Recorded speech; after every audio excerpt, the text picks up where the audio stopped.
All right, Coach, go ahead. Good morning, everyone. So it's getting down to crunch time. We're excited about this opportunity to go in and play Orlando. It's a team that they've gone a few games without a win, and it's going to be a great matchup. We've been playing well as of late. We're going to try to continue from our good defensive performance we had against Kansas City in the second half, and then a little bit more of firepower in the attack, and if we can do that, we've got 7 games that we're really excited about, a lot of points on the table, so this is it. So it should be a fun month and a half, 2 months left. All right, thanks, Coach. We'll start with questions. Jennifer? I'd kind of like you just to elaborate a little bit on kind of the popularity of Bay FC is really here in the Bay Area seemed to take off. People are super eager to watch women's soccer. Can you talk about that a little bit? Absolutely. Yeah, it was time.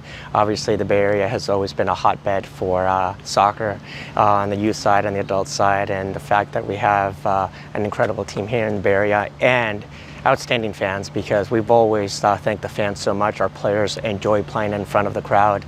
PayPal has been a great home for us, and the fact that we have a wonderful team that can come and bring in some excitement, and as I've always said, that they're great mentors toward the youth, and this game just continues to grow. Our football here on the women's side is, I think, changing the world, and I also think it's the best league in the world as well. So, very competitive one, and the fans are going to be in for a treat for these next 7 games because we're going after it. All right, thanks. Any other questions on site? How important are these next 7 games? They're massive. Let's not kid ourselves. So the way this league's always worked, you're in it until the very last game. That's how it's been for the last 6-7 years. And I think last year and the year before, it was about 5 or 6 teams that made playoffs on that very last game. So all we can do is 1 game at a time, concentrate on getting the 3 points, and see how it all turns out. But it's going to be a fun month for everyone. Your next game's versus Orlando. What kind of challenges do you face with them? So actually there's several. Playing in Orlando can be always difficult. The heat and the humidity does play a factor in the game. It's a 1 o'clock game, so that's going to make it very challenging.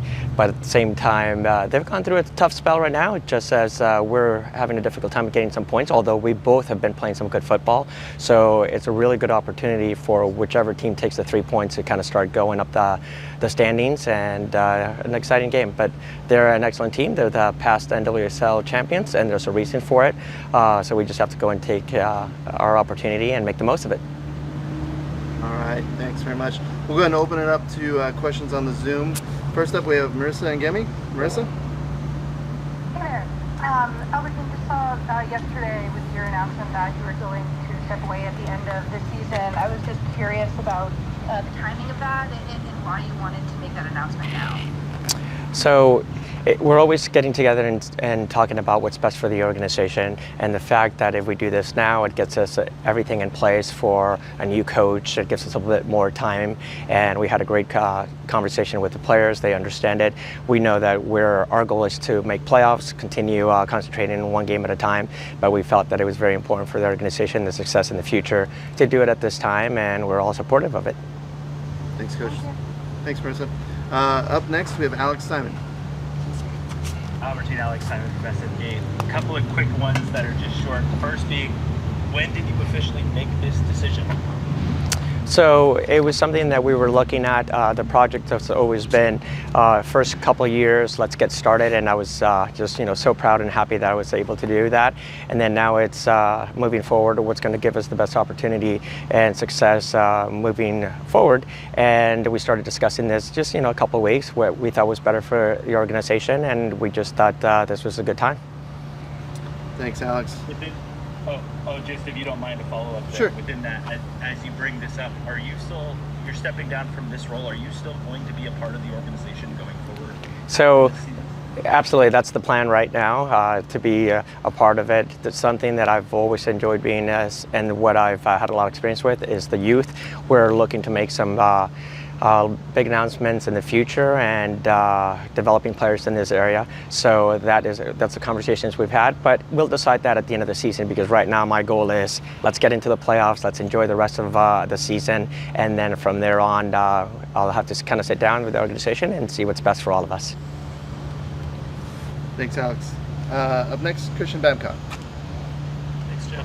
Hi, Albertine. I want to follow up kind of on what Alex said about, did you sort of, go into this knowing, I know the phrase startup has been thrown around. I mean, did you anticipate, being in it for the long haul or just a few years? How did that play out? No, so from the very beginning, it was all for me to step in and help however I could, and we thought this was the right timing when I first started last year, or almost 2 years ago now. Just knowing the local market, getting us up and running, and the fact that we made playoffs, obviously it was a huge achievement. But the plan was always coming in for the first couple of years, get it up and running, get us in a good place, and then move forward and concentrate on the youth development that is going to be so important in this league and the success of the organization. Yeah, and it sounds like, your new role, whatever it is not, defined, but, with this collective thing that's going on, how do you see that fitting into Bay FC, and how do you see yourself sort of fitting into that, global vision that the club seems to want to have? Well, so that will continue to be discussed, but it's very exciting what we're creating, because it's not just what we're doing with the first team, it's what we're doing with Bay FC and holistic approach of developing the youth, developing local talent. As we know, the Bay Area is loaded with incredible players and a lot of good talent, so it's making sure that we cultivate that the best we can, identify players, and develop so they can go onto the first team. So that's going to be really one of our, what we call phase 2 priorities, and that's what I'm excited to work with. Yeah, and then just to follow up on the youth aspect, I'm curious, obviously you have such long history with MPLA. Is there going to be some sort of relationship between Bay FC and MPLA? It sounds like you're going to be on the Bay FC side. How do you see those things, and maybe just, dealing with ECNL and all that stuff tying together? So primarily right now it's going to be of identification of talent and development. So it's not with any club or anything like that. There's a lot of work that needs to be done, and we still need to sit down and discuss how that's all going to play out. But I keep going back to priority as the first team coach right now is these next 7 games. We're going to go out there. We've got, I made a big promise, which I know it's going to become challenging, but last year I said we were going to get a home playoff spot. So that's still there. I mean, it seems like it's a reach, but why not? So that's where the concentration is. And then the youth part, that will come a little bit later.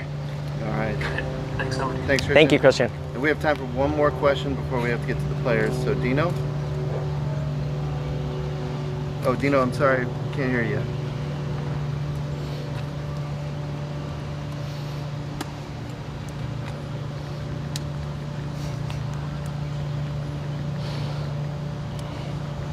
I have one question. For the Dino, I producer. apologize. Oh, never mind. Oh, can I have a quick? Yep, there you are. Coach, I just wanted to ask real quick, turning a corner, like not having been able to do that thus far this season, what's the corner tactically or strategically that this team has to turn to get to that big goal, reach that playoffs? Like what are you looking at down the stretch that you haven't really been able to crack so far? That's a great question. That's what we were asking ourselves. I've highlighted this for quite some time. Outside of the Kansas City game, obviously, they're a first place team, best team in the league, and they're running away with it. But leading up to that, 8 out of our last 9 games, we led the teams in XGs, corner kicks, shots on goal, and we're just so unfortunate. Every game has been a 1-goal difference or a tie, and it just hasn't gone our way. And look, as a sports team, all you have to do is continue staying with it and plugging away, and we feel confident. We can feel it in the locker room, we can feel it in training.